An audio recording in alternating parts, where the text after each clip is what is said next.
Kita beralih ke informasi selanjutnya. Pemirsa, PT Danantara Sumber Daya Indonesia atau DSI akan menarik biaya atau fee dalam tata kelola ekspor sumber daya alam strategis. Biaya itu akan berlaku pada 3 komoditas yang ditangani DSI pada tahap awal, yakni batubara, minyak kelapa sawit mentah atau crude palm oil atau CPO, dan ferroalloy.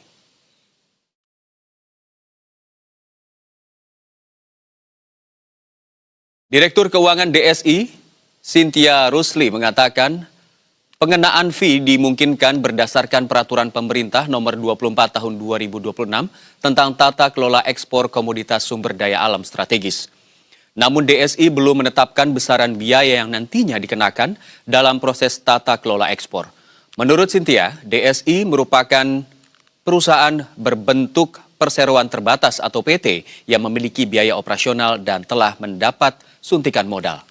Karena itu perusahaan membutuhkan skema cost recovery atau pengembalian biaya agar kegiatan operasionalnya tidak menimbulkan kerugian. Selain untuk menutup biaya operasional, DSI juga dimungkinkan memperoleh margin dari layanan yang diberikan. Cynthia menekankan margin itu harus ditetapkan dalam batas yang wajar.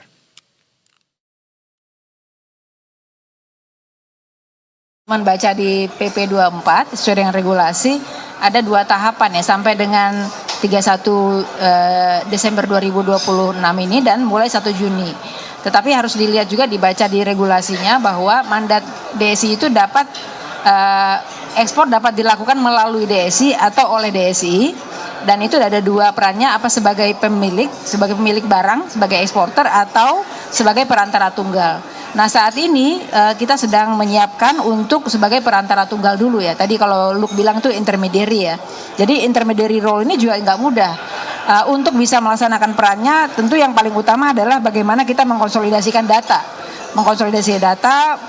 Membangun kapabilitas analisa dan juga mengambil insight-insight ataupun kesimpulan-kesimpulan yang baik untuk kita bisa dorong atau bisa identifikasi baik itu kebijakan ataupun langkah-langkah yang harus diambil kemudian ya untuk memastikan tadi under invoicing atau transfer pricing.